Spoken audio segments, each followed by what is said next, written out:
Você estaria preparado para descobrir que atrás da porta de uma casa aparentemente comum escondia-se um ritual macabro que envolvia sangue, carne humana e um pacto com o inexplicável? Um crime que rompeu todas as fronteiras da razão abalou o Brasil em 2012. Assassinatos brutais, canibalismo e rituais de purificação se misturaram em um cenário de horror que parecia saído das páginas de um romance gótico. No coração do agreste pernambucano, Garanhuns se tornou palco de um dos episódios mais perversos da crônica policial brasileira. O caso que ficaria conhecido como o dos canibais de Garanhuns.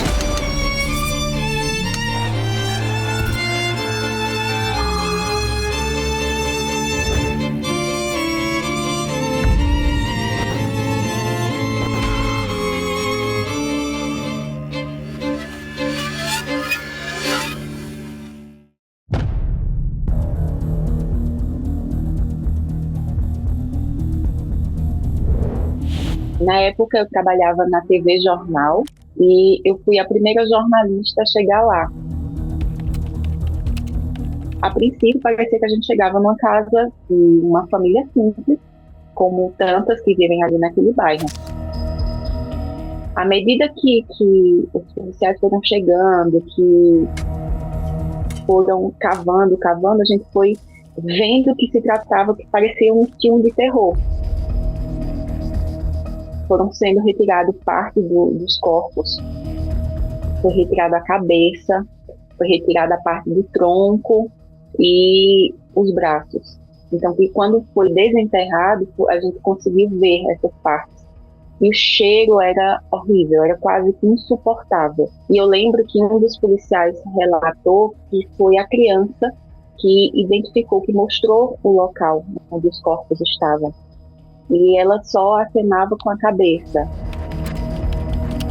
fazendo que sim, que não, só com a cabeça, sem falar nada. Mas ela quem mostrou aos policiais onde estavam os corpos, e de fato os corpos estavam lá.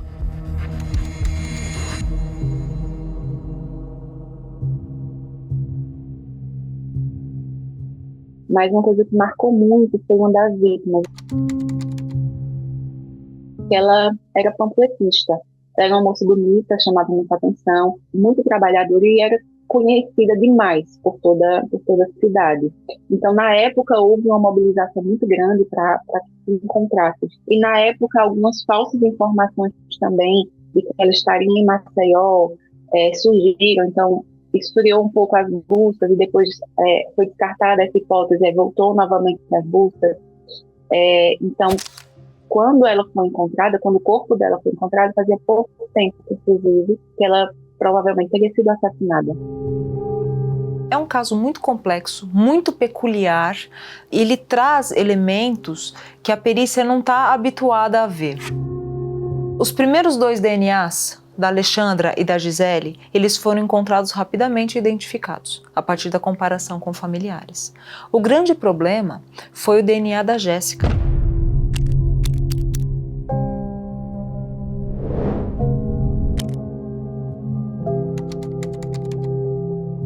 O cadáver dela estaria ali desde 2008, quando ela desaparece, e só foram encontrados pedaços de ossos muito pequenos e muito porosos. Foram encontradas vértebras e ossos principalmente das mãos.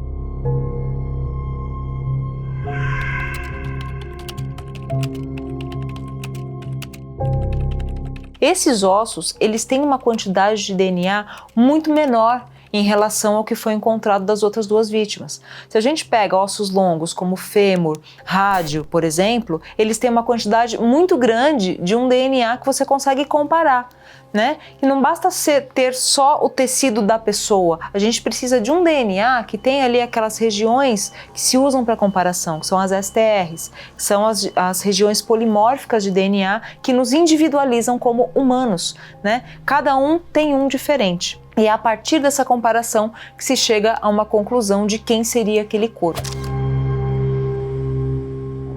eu lembro que no outro dia eu voltei à casa, eu tive a curiosidade de voltar até a casa, e os moradores tinham tocado fogo na casa. Então, quando eu cheguei, estava praticamente tudo destruído. Eu entrei na casa e no chão tinha pequenos trechos do diário da Bruna.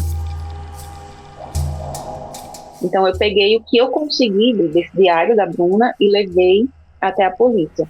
Depois dessa ocasião, quando a polícia percebeu que a casa estava sendo alvo dos populares, ficaram policiais militares lá tomando conta.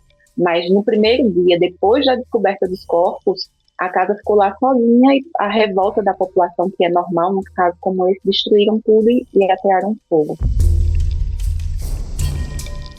Garanhuns sempre teve alguns crimes assim chocantes, né? Eu já tinha feito cobertura de alguns crimes chocantes que repercutiu bastante na cidade, mas nada chega perto, né, à prática do canibalismo.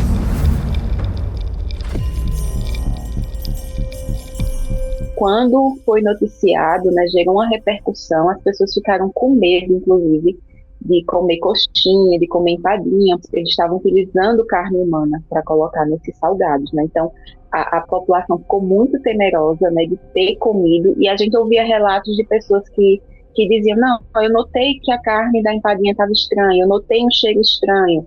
Algumas que chegaram a relatar que comeram do salgado, e outras pessoas que chegaram a relatar que jogaram fora. Então, a cidade passou um bom tempo falando sobre o assunto e até hoje se recorda muito, né? Tanto que eles ficaram conhecidos como os canibais de Garanhuns. Temos as testemunhas de algumas pessoas dizendo que o gosto dos salgados era muito peculiar. Porém, a gente não tem certeza disso. O ideal seria encontrar partes humanas no alimento ou em preparação. Seria possível também encontrar DNA humano nas panelas, nas facas, na geladeira, né? Porém, esse local ele não foi preservado. Quando começou o grande clamor, essa casa ela foi invadida, ela foi saqueada, ela foi incendiada e com isso a gente perdeu provas importantes, provas técnicas muito importantes, né? Até porque em crimes assim, assassinatos em série, a gente vai ter vestígios muito tênues. Os assassinos agem de uma forma planejada. Então, eles não saem deixando vestígio em todo lugar, eles limpam aquilo, né? Então, a quantidade de DNA, de sangue humano é muito tênue. Na geladeira, a geladeira foi saqueada. Tudo que estava ali a gente não sabe onde foi. Possivelmente tinha material humano ali para consumo. Um corpo humano, você não consegue consumi-lo rapidamente. A gente está falando aí de 60, 70 quilos. Pensar em massa muscular vai ter uns 40 por aí. Isso vai levar tempo. Essa carne, para evitar que ela putrefe, que ela apodreça, ela precisa ser refrigerada, como uma carne de boi, né? Com a diferença que não tem todos os conservantes que a carne de boi recebe antes do consumo. Muito provavelmente teria sido encontrado na geladeira, nos utensílios, nas facas, nas panelas, né? Proteína humana. E isso caracterizaria o preparo para consumo. O trio, que aparentava viver em uma rotina quase banal, escondia um pacto de morte e sangue. Eles atraíam suas vítimas, sempre mulheres vulneráveis, muitas delas em busca de emprego, para dentro de sua casa, onde as promessas de oportunidade se transformavam em armadilhas fatais. Ali, a vida era ceifada de forma brutal. Os corpos esquartejados em um gesto de perversidade que desafia qualquer compreensão. Parte da carne era consumida em rituais. O que sobrava ganhava um destino ainda mais macabro. Recheava salgados vendidos na própria cidade, misturando o horror à rotina dos moradores.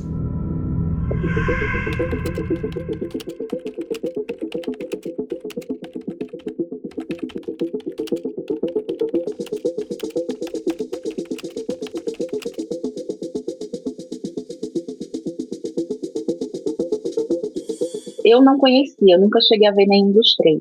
Mas a Isabel, a senhora, ela era bastante conhecida pela população. porque ela vendia essas empadinhas numa caixa, num recipiente de plástico, pelas ruas da cidade e em departamentos. Então, muitas pessoas conheciam a Isabel, porque ela era uma figura que aparentemente não... quem visse lembrava de uma avó, né? Uma avózinha, mas uma avózinha que provavelmente estava numa situação de vulnerabilidade. Então, ela não passava temor, ela não passava nada. Ela passava mais compaixão. A Isabel, para atrair as vítimas, ela se utilizava de um estereótipo de uma senhorinha de idade, com a Bíblia embaixo do braço, e ia na porta de hospitais e escolas para vender, para convencer as pessoas a adquirir empada e coxinha, que era produzido com a carne humana. E detalhe, não qualquer carne humana, porque as partes nobres das vítimas, elas eram utilizadas para eles mesmos consumirem. Então, eles acreditavam ali, né, naquela loucura, a gente pode dizer que é um trisal de psicopatas. A Isabel sempre pareceu meio que perturbada com toda essa relação deles três. Que a Isabel parece que ela foi perdendo a lucidez por conta dessa relação doentia. Quando a gente se depara com a figura da Bruna, ela não demonstra nenhum arrependimento. Ela tem os olhos muito frios. Quando eu li o trecho do diário dela, ela mostra essa frieza. E o Jorge, ele é professor de jiu-jitsu, ele chegou a lecionar em universidades federais, então tem uma inteligência também, e até para atrair as vítimas. E ele utilizava justamente esses golpes de jiu-jitsu para imobilizar as vítimas quando ele ia matá-las. Ele era um manipulador hábil, maquiavélico, até com conteúdo de inteligência. Ele sabia exatamente o que ele queria fazer. Havia uma morbidez na sua manipulação. Ele conseguia contaminar essas outras mulheres para fazer aquilo que efetivamente ele queria. E o processo de manipulação é um jogo psicológico. Não é fácil manipular as pessoas. Você pode mentir, você pode ser pego na mentira, você pode retroceder, você pode tentar novamente. Que você está tentando manipular, está tentando mentir, está tentando enganar. Isso demanda muita energia psíquica, muita energia cognitiva. Então, nesse caso, é perceptível que a energia dele, a inteligência dele e o controle dele era o que melhor explicava a sua força de controle sobre o grupo. O que eu quero dizer com isso? Que o fato de ele ser manipulador revelava exatamente a sua estrutura de funcionalidade psíquica. Ele sabia exatamente o que ele estava fazendo, o que ele estava dizendo e no que ele acreditava. Mas ele vivia essa relação a três, uma mulher mais velha, outra mais jovem, ele o mais velho de todos, e ali é percebido que na sua atitude, no seu ato, ele conseguia induzir essas pessoas a fazerem o que ele queria ou simplesmente elas tinham um território de zona de conforto para fazer o que elas queriam também. Então, isso é uma contaminação psíquica. Havia o controle dele, mas havia a livre manifestação delas que se identificam com essa forma mórbida e criminosa dele agir. A gente suspeita de canibalismo ou de vilipêndio para o troféu, né, quando o corpo falta partes. Principalmente grandes porções musculares ou alguns órgãos, como por exemplo o coração, tem um simbolismo muito forte de comer o coração do outro. O fígado também, às vezes, aparece faltando, né, quando existe essa secção do abdômen expondo as vísceras, retirando o coração ou retirando o coração via diafragma, né, ou seccionando o peito, que é um pouco mais difícil, mas também ele existe, faltando o coração, faltando o fígado, ou grandes porções musculares, como por exemplo quadríceps, glúteos, né, que são regiões aí que são meio que preferidas pelos canibais, vamos dizer assim. Porém, cada ritual canibal, o autor segue o seu próprio roteiro. Pode ser que cozinhe as pernas, pode ser que cozinhe a cabeça, partes do peito, até mesmo os genitais, quando a gente está falando de sadismo e fetichismo. Né? Existem aí alguns canibais que eles têm um prazer quase sexual ao consumir a sua vítima e até mesmo na parte do desmembramento. A gente tem várias confissões em que o criminoso se sente excitado sexualmente no desmembramento e no consumo. Quando você olha a inter-relação desse grupo adoecido, é necessário dizer isso, de um grupo adoecido, você observa um homem mais velho, casado com uma mulher por anos, resolve colocar uma amante no casamento. E essa amante mais nova, que era uma aluna, conhece, o admira, o respeita, dentro daquilo que a máscara social dele revelava, e ela vem viver uma relação a três, ele se torna um trisal. Então, quando a gente fala nesse caso, muitos falam sobre a seita, a cooptação por seita, mas não é real nesse caso. É um trisal. Não há uma divulgação deles para que outras pessoas fizessem parte disso. Não. Eles se fecham ali e ele consegue, dentro dessa pseudo-família, viver uma relação de dominância e de controle. Então, o que ele chama de seita, e o que a mais jovem diz, mas eu fiz, eu concordei, eu era apaixonada por ele, ao meu ver, essa mulher mais jovem era a mais fria, mais calculista, a mais perigosa dos três. Então, os exames, as avaliações revelaram isso. A estrutura de personalidade dela era muito mais perversa do que dos dois. Então ela se identifica com aquele modo de vida, ela se identifica com aqueles atos abomináveis, que é matar e canibalizar uma pessoa. Então, nesse caso, a argumentação dela, ou a frase dela, eu gosto, eu amo, na verdade a gente pode interpretar, eu me identifico com essa selvageria, eu me identifico com a tua disfuncionalidade, estamos juntos nesse mundo disfuncional e esse mundo criminoso. Mas precisamos dar um outro nome para isso. É um grande jogo para eles. Então ele chama de seita, ele diz que tem que ter uma purificação, ele diz que tem que ter uma ritualística. Então, dentro daquilo que é abominável, ele tenta suavizar, muito entre aspas, uma conduta inapropriada, criminosa e selvagem. Então, esse trisal se conhecia, compactuavam, e se projetavam, se identificavam acima de tudo. Então os três fizeram o que fizeram porque estavam juntos. O Jorge, ele não chegou, acho que, a dizer o que ia fazer. Ele tem um livreto que se chama Diário do Esquizofrênico. E nesse Diário do Esquizofrênico, ele realmente relata quem ele é. E ele deixou em algumas livrarias, ele comercializou, que ninguém, quando lê aquele diário daquele esquizofrênico, acredita que ele está fazendo já o que ele pretende executar, que está na cabeça dele já, né, os planos que ele pretende executar logo depois. Ele planeja, ele executa e até às vezes nos diz de uma forma sutil. A gente tem um indivíduo perverso que cria, de fato, uma seita em que ele acredita que ele vai salvar o mundo exterminando mães solteiras. Esse trisal de psicopatas acreditava piamente que, nessa teoria do Jorge Negromonte, ele precisaria de 5 vítimas. 5. Cada vítima nessa seita, nesse que ele desenhou, ele decide que cada vítima representa um elemento. Então, uma vítima é o ar, a terra, a água e o fogo. E esse quinto elemento, que seria a quinta vítima, seria a cabeça que salvaria o mundo. É um negócio surreal.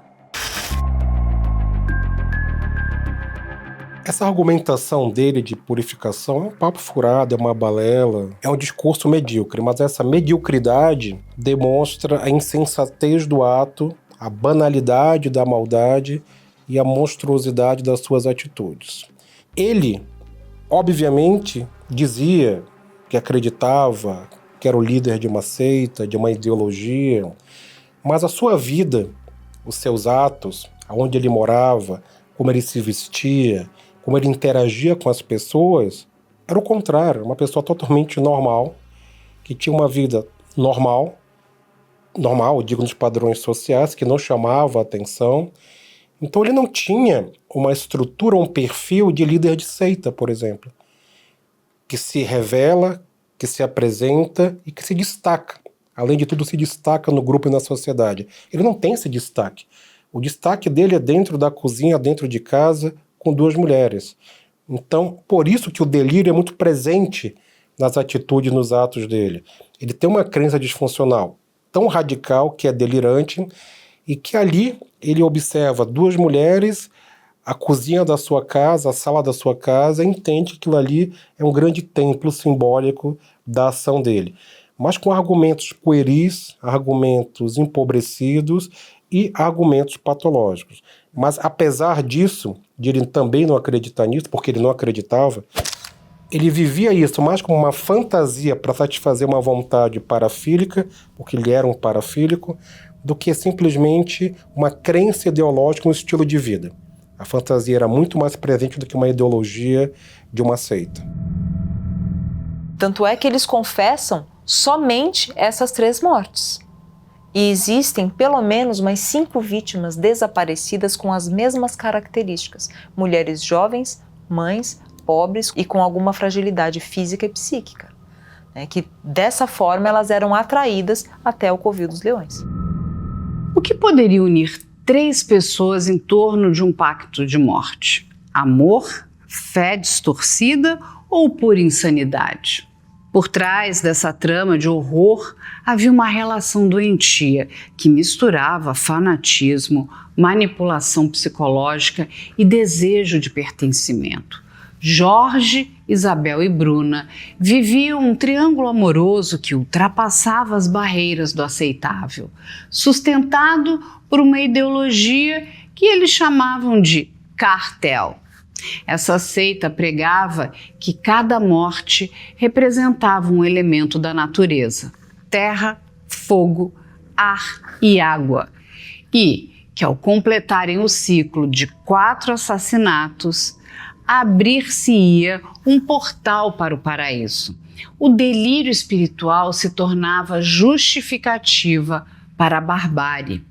Jorge, que alegava sofrer de esquizofrenia, dizia ouvir vozes e interpretar sinais místicos que o orientavam na escolha das vítimas. Para ele, a morte não era um fim, mas uma passagem necessária para um suposto equilíbrio cósmico.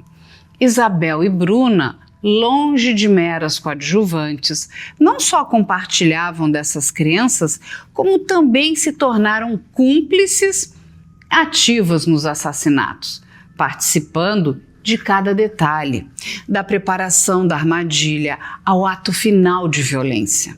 A fé distorcida, somada ao vínculo emocional, criou um laço macabro que transformou amor em instrumento de morte. Tem relatos até de comerciantes da época que comercializam esse tipo de salgado, coxinha e farinha, que o movimento caiu muito por conta dessa história. E depois a gente sempre ouvia essa história de alguém que tinha comprado a empadinha, de alguém que tinha consumido e que ficou sem conseguir comer coxinha. Então, inclusive, quando a gente saiu da casa, eu lembro de uma história que a Isabel estava sendo ouvida pela polícia, estava escutando o depoimento dela. Ela disse ao policial, assim, inclusive você comeu uma das empadinhas. E o policial saiu passando mal. É natural que a população se revolte, né? Porque quando você escuta a Isabel, por exemplo, ouvir as declarações dela com naturalidade, contando que cozinhava a carne e com a carne que era descartada, eles produziam esse alimento. Então, as pessoas ali de Garanhuns consumiram essa coxinha, comeram essa empadinha. Então, assim, é natural que as pessoas se revoltem. Por isso que a casa foi invadida, foi incendiada, como forma a população mesmo buscou, revoltada e buscando justiça. O incêndio, ele pode acabar com muitas provas que podem ser importantes para robustecer o inquérito, né? Seria muito importante, do ponto de vista pericial, a gente encontrar carne humana na geladeira, por exemplo. Nos sistemas de limpeza da geladeira, no chão, nos ralos, a mioglobina humana, que é própria do músculo humano. A gente tem como encontrar isso, porém o incêndio pode ter prejudicado. Além disso, também tinha outras fitas VHS na casa, que nós não sabemos o que tem. Podem ser outras criações artísticas dele, né, revelando ali as fantasias assassinas e canibais, porque ele fez pelo menos um filme com esse conteúdo, com assassinato e canibalismo. Então, isso mostra pra gente que já estava ali sendo maturado no campo da fantasia, mas também pode ter o filme de assassinatos. Quem garante que não? Não é? Afinal de contas, relembrar, rever o crime cometido é muito prazeroso para esses indivíduos. Eles se vangloriam como se fosse um feito heróico. Porém, o prazer, né? Reviver o prazer, reviver a cena ao contar para outra pessoa, ou até mesmo a tentar chocar aquela pessoa que está entrevistando, para eles isso é muito prazeroso. É interessante a gente voltar um pouco no tempo, porque antes mesmo desses crimes serem praticados, a família relata que em festas de Natal, de Ano Novo, ele conversava com amigos imaginários, um menino branco e um menino negro. Só que ele se recusava a falar o nome dessas pessoas. Ele tem um surto no casamento dele e ele passa anos sendo acompanhado pelo CAPES, ele se declara um esquizofrênico paranoico. O tempo todo nas entrevistas, no livro, no filme que ele fez com essa fantasia, ele roteirizou, protagonizou, dirigiu aquilo. Um esquizofrênico não é capaz disso. Então, o tempo todo ele exerce controle da situação, ele exerce controle na entrevista que ele deu, ele exerce controle sobre as vítimas desde o início. Então isso tira ele do escopo da esquizofrenia, né, enquanto doença, e coloca ele dentro dos transtornos delirantes. Ele consegue convencer a esposa que ela tem que aceitar a amante de apenas 16 anos. Ele consegue convencer a amante de 16 anos para vir participar, vir para esse lar de um casal que tem idade para ser os pais dela, e ele vai envolvendo essas mulheres e ele vai dominando essas mulheres de fato. Ele é um homem que é muito articulado, ele estudou em Portugal, ele é de uma família abastada, professor de artes marciais, né? Então o Jorge Negromonte, ele é o grande arquiteto desse terror. A Isabel, né, ela tinha aí uma falsa persona social, então ela se mostrava como uma senhora simpática, empática, né? Um esquizofrênico não seria capaz de simular isso tudo, né? De usar do engodo para atrair as pessoas. Então ela oferecia para as pessoas, para essas mulheres escolhidas para serem vítimas, um emprego na casa deles, com um salário muito atrativo. A Jéssica ainda fica alguns dias em poder deles. Talvez tenha havido uma hesitação entre trazê-la como novo membro da seita ou como vítima de sacrifício. Porém, as outras duas não tiveram chance. Ao chegar na casa, elas já foram mortas, e aí todo o ritual que se segue. Em nenhum momento uma pessoa com diagnóstico de esquizofrenia vai cometer atos deliberados de maldade, violência e crime. Não há relação da esquizofrenia nem com violência, muito mais com o crime. No entanto, quando a gente pensa em sociedade, qualquer pessoa pode cometer um crime, inclusive alguém com esquizofrenia. Mas não há uma causalidade de ser esquizofrênico que vai se tornar uma pessoa violenta ou criminosa. Ao contrário, pessoas que têm transtornos mentais como a esquizofrenia são pessoas, inclusive, avessas e com dificuldade de se manifestar agressivamente. São mais vítimas do que agressores. É importante dizer isso. Ele não era um esquizofrênico paranoide, ele não tem a mínima ideia do que é esquizofrenia paranoide. Ele se inspira em outras obras, em outros discursos, e quis se mostrar com uma infância, uma adolescência, uma vida diferenciada, quase como santo, vendo coisas, sendo diferenciado. Ele quis se mostrar especial pelo transtorno mental. Se hoje abrirmos as redes sociais, nós vamos ver pessoas que se auto-intitulam psicopatas, com orgulho disso, narcisistas, com vários quadros patológicos, dizendo: eu tenho esse quadro, eu sou assim. Qual o motivo? Né?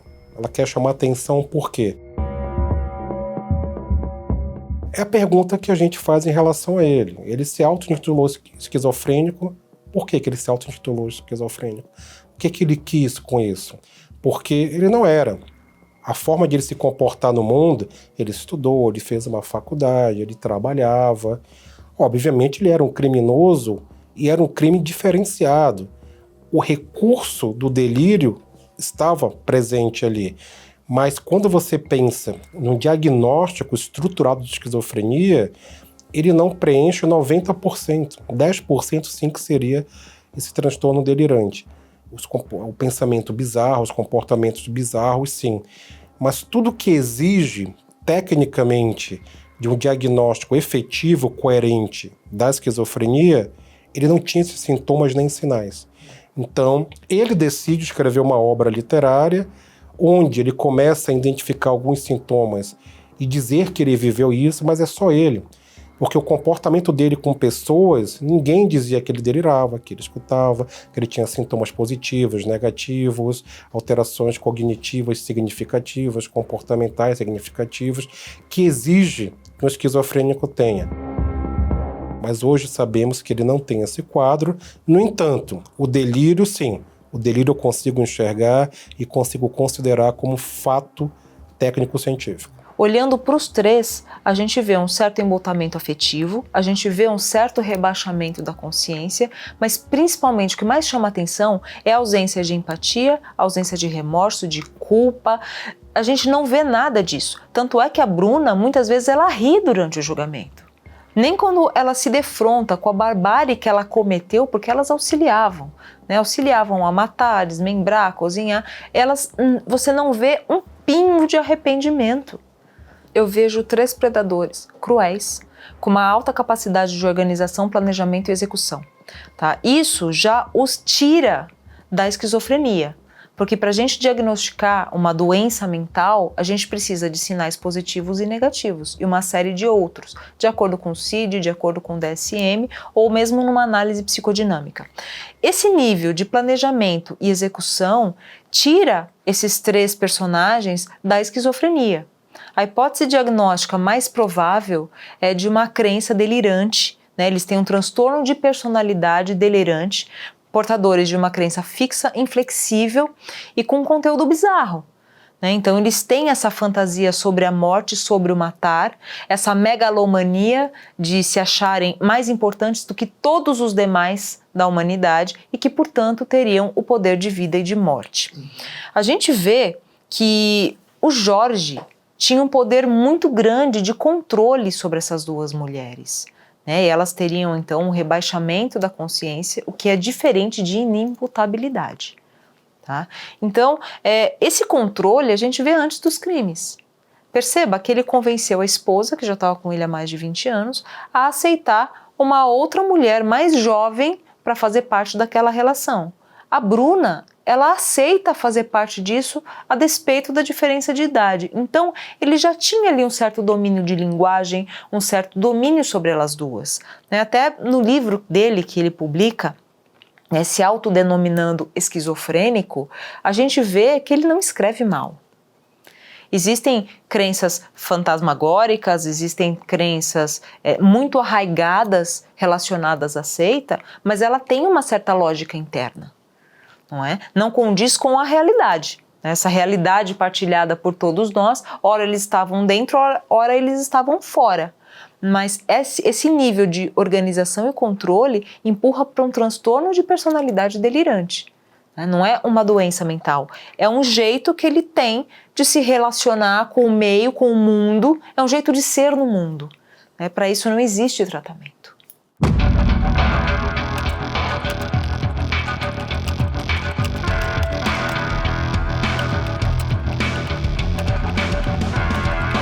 O julgamento do trio mobilizou o país e expôs detalhes arrepiantes da crueldade que praticaram.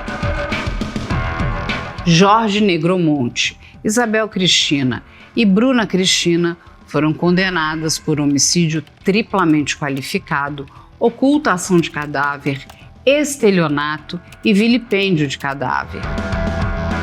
Jorge e Bruna receberam 71 anos de prisão, enquanto Isabel foi condenada a 68 anos.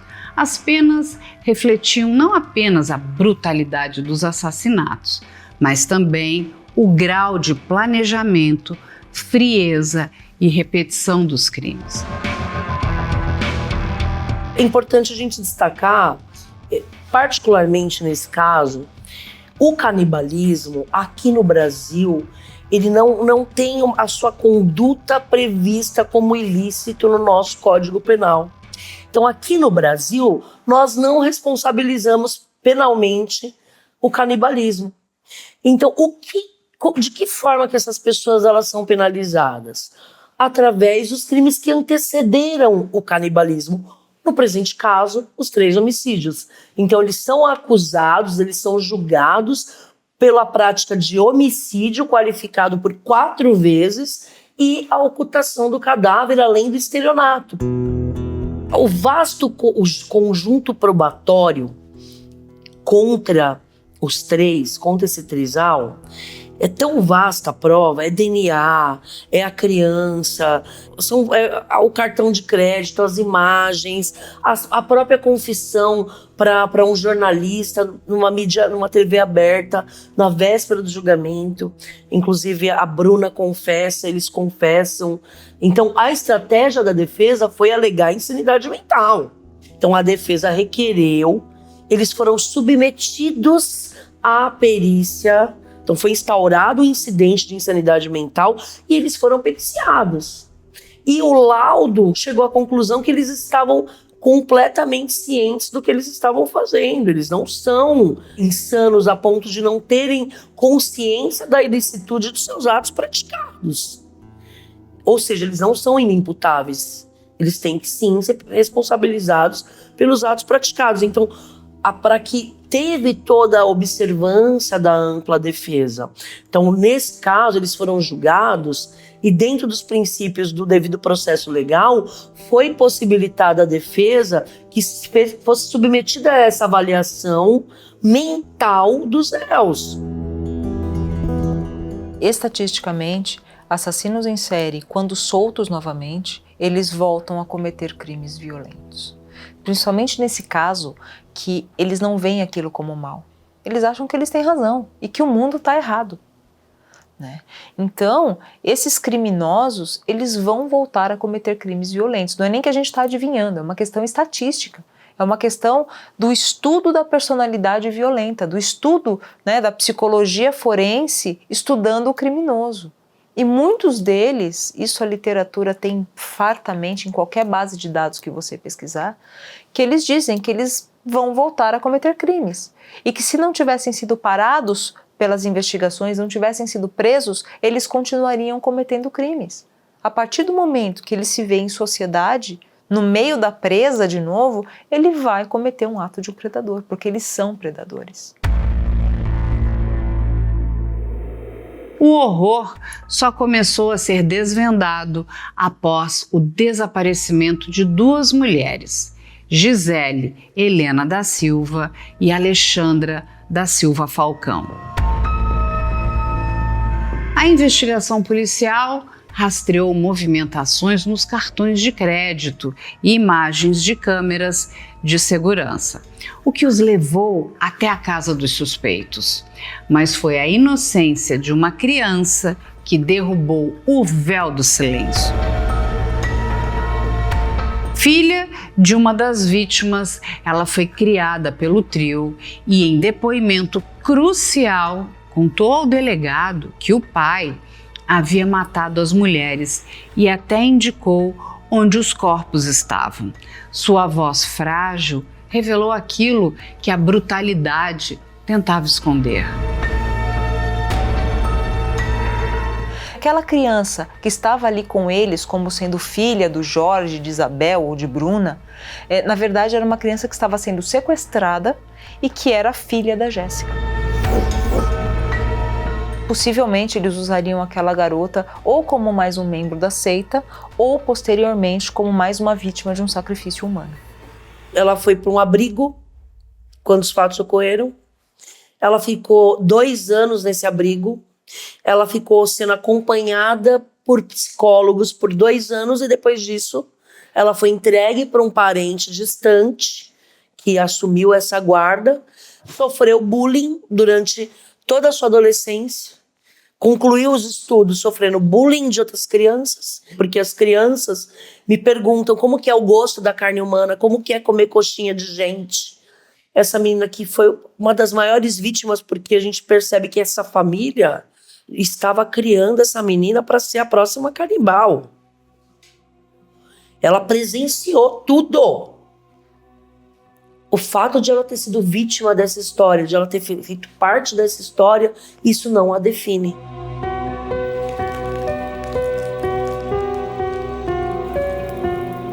Todo canibalismo, tirando aqueles por estado de exceção, né, por absoluta necessidade, ele tem a ver com o ritual, ele tem a ver com um simbolismo muito forte. Isso desde a pré-história, né, em toda a história da humanidade. Então a gente traz isso, a gente traz no inconsciente coletivo, a gente traz isso na nossa memória humana, né? Então seria um ritual, seria um poder, o controle de você ter o máximo possível do controle, você ingerir aquela pessoa, né? Você introjetar aquela pessoa não existe mais, você a consumiu por completo, né? Então o canibalismo ele tem esse forte simbolismo nas culturas humanas. Essas seitas, né, elas estão muito relacionadas com aspectos reprimidos do inconsciente coletivo e das fantasias próprias do indivíduo que criou e das pessoas ali que partilham. Crimes cometidos por seitas não são comuns, porém eles existem. A gente já viu seitas que levaram a homicídios, seitas que levaram a suicídios coletivos. O quão persuasivo você tem que ser, o quão essa pessoa tem que estar dentro dessa crença para tirar a própria vida acreditando em uma promessa pós-morte. Isso é muito forte, né? Ao mesmo tempo, muitos desses líderes, eles sabem selecionar essas vítimas. Eles conseguem selecionar vítimas com fragilidade psicológica suficiente para comprar essa ideia e seguir isso cegamente, sem nenhum tipo de discricionalidade, sem nenhum tipo de raciocínio em cima disso. Então a gente vê que essas vítimas elas acabam tendo um rebaixamento da consciência. Existiram alguns casos. Nós tivemos um casal russo, né, Natália e Dmitry, que mataram mais de 30 pessoas e consumiram e praticaram canibalismo ali com seus corpos. A gente teve em Peruíbe um casal preso por homicídio e vilipêndio de cadáver. Então, o que aconteceu ali, aparentemente, né, ainda estamos em investigação, mas esse crime ocorreu. Uma senhora de 65 anos matou um morador de rua, retirou as suas vísceras, comeu parte delas e fez uma sopa com os demais órgãos e serviu para outros moradores em situação de rua. Nós temos o estripador de Rostov, também na Rússia, que ele cometeu mais de 50 assassinatos com canibalismo.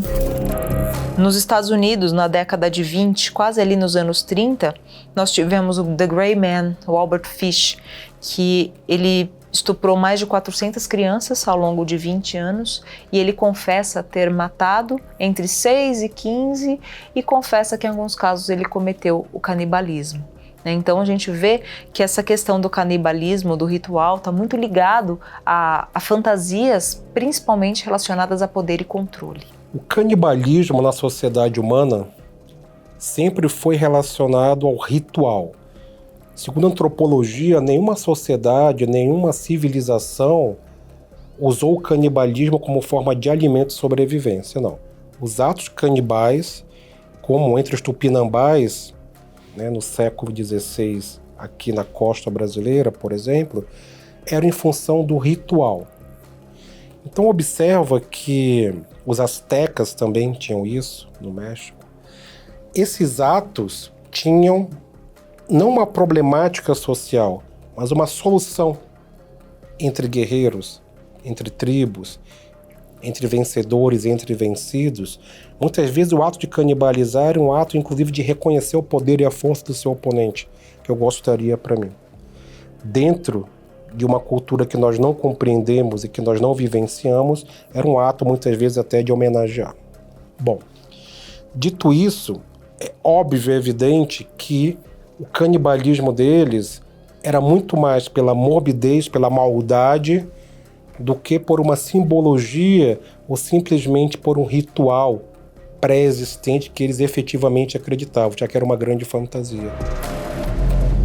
Era maldade pela maldade, mas o ato de canibalizar para eles era exatamente o momento auge da sua maldade, da sua disfuncionalidade, da sua fantasia e do seu delírio. Os 3 estão isolados completamente, porque os presos na unidade em que eles se encontram custodiados, cumprindo pena, eles morrem de medo. Ninguém quer ficar com eles na mesma cela. Eles cumprem pena, cada um isoladamente. Inclusive, em razão desse isolamento, dessa solitária, talvez isso também ajude-os a que não pratiquem faltas graves dentro do estabelecimento penal. Se fosse hoje, eles não teriam direito a absolutamente nada, porque a nova legislação veda, por exemplo, o livramento condicional para quem pratica crime hediondo, especificamente para quem é reincidente específico em crime hediondo. A Lei 13.964, ela veda, ela proíbe a concessão do livramento condicional. Como esses crimes foram praticados antes de 2019, que teve essa alteração legislativa, nesse caso eles podem sim progredir de regime. Só que para isso, por exemplo, para pleitear um livramento condicional, tem que cumprir 2/3 da pena. Eles tiveram 2 julgamentos. Um que julgou a morte de Jéssica, que é a primeira condenação, e o outro fato que é as vítimas Gisele e Alexandra. Então são 2 fatos distintos. Consequentemente, no segundo julgamento, eles já foram julgados como reincidentes específicos. Nesse caso, para que haja um pedido de progressão de regime, eles têm que cumprir 3/5 dessa pena. É muito tempo. E mesmo que eles atinjam o requisito objetivo, que é o requisito matemático, que é o cumprimento de 3/5 da pena, eles ainda têm que ser submetidos à avaliação criminológica. De outro lado, eu acho muito difícil eles conseguirem essa progressão em razão disso. Então, o que pode acabar acontecendo? No Brasil, até 2019, a lei diz que ninguém pode ficar mais que 30 anos preso. Eles têm o direito, nos termos do artigo 75, à soltura. Detalhe, se tiverem um bom comportamento, se não responderem nenhuma falta grave e mantiverem um bom comportamento, com 30 anos eles saem. Como que você recupera alguém de fazer o mal se a pessoa não está vendo aquilo como mal? No caso de Garanhuns, eles até hoje não perceberam que aquilo é errado, que está fazendo mal para outra pessoa. Na cabeça deles, a 4ª vítima abriria o portal para o paraíso dentro desse ritual. Só falta uma. Então eu acredito que a chance desse crime ser cometido com eles em liberdade é grande, não sei se juntos. Não sei se eles teriam essa organização de se juntarem os 3 para continuar a seita, ou se cada um vai criar a sua, ou se alguém vai abandonar a seita, porque essa crença é mais forte nele. Ou se ele vai criar uma nova seita para que possa abrir outro ritual, ou essa fantasia vai ser substituída por outra, mas todas com conteúdo bizarro, com conteúdo sádico, de uma forma de dar vazão a esse desejo de matar. Era muito difícil identificar o que eles faziam em 4 paredes. Nesse exato momento, não só aqui em São Paulo, como qualquer grande cidade ou pequena cidade no Brasil, crimes estão acontecendo. E a gente não sabe.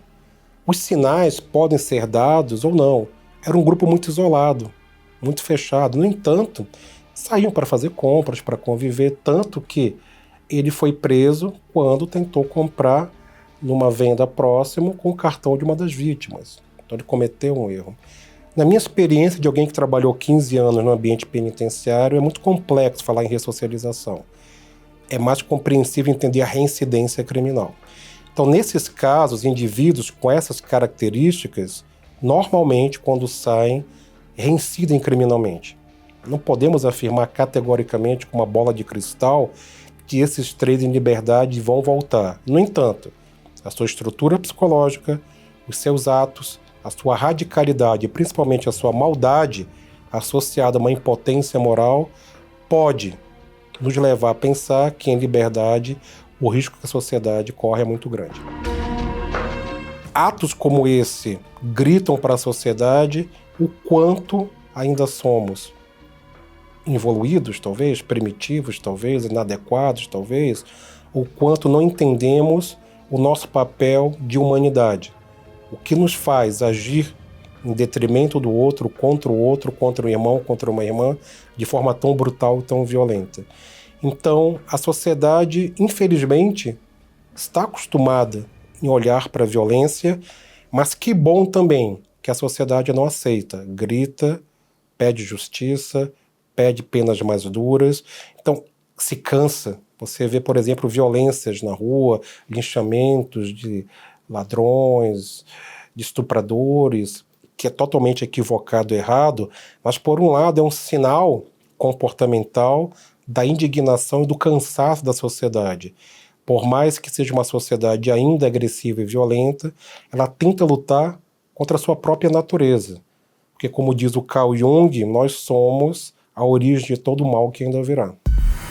Não podemos ter uma sociedade paranoica também, de observar traços disfuncionais e criminosos em qualquer ato ou qualquer segmento, mas acho que não um segredo, mas uma forma de a gente se prevenir é identificando, primeiro, quem nós somos. Se eu conseguir evitar que eu cometa esse ato, já é uma prevenção. Infelizmente, eu não vou conseguir fazer com o outro. A criança cuja vida foi atravessada por violência e engano tornou-se peça central da investigação, retirada imediatamente do convívio dos criminosos. Foi acolhida pelo Conselho Tutelar, recebeu o nome de Emanuele e, já adulta, conseguiu reconstruir sua vida longe das sombras desse passado. Sua sobrevivência é, em si, um milagre, um lembrete de que, mesmo em meio à barbárie, é possível resistir e recomeçar. O que aprendemos quando olhamos nos olhos do mal e percebemos que ele pode estar mais próximo do que imaginamos? O caso dos canibais de Garanhuns permanece como um dos episódios mais sombrios e perturbadores da história criminal brasileira. Mais do que uma sucessão de crimes brutais, ele expõe os limites da crueldade humana quando misturada ao fanatismo e ao delírio coletivo. Uma narrativa marcada por perversidade e pela manipulação de crenças distorcidas que, no fim, revelam a capacidade do ser humano de transformar a vida em objeto de sacrifício. A justiça cumpriu seu papel, trazendo ao menos algum alívio às famílias das vítimas. Mas a lembrança desse caso continua ecoando como um alerta. O mal pode se disfarçar em rostos comuns, em lares aparentemente normais, em cidades tranquilas. A lição deixada pelos canibais de Garanhuns é que a vigilância social e a sensibilidade diante da vulnerabilidade alheia são barreiras essenciais contra a repetição de horrores semelhantes.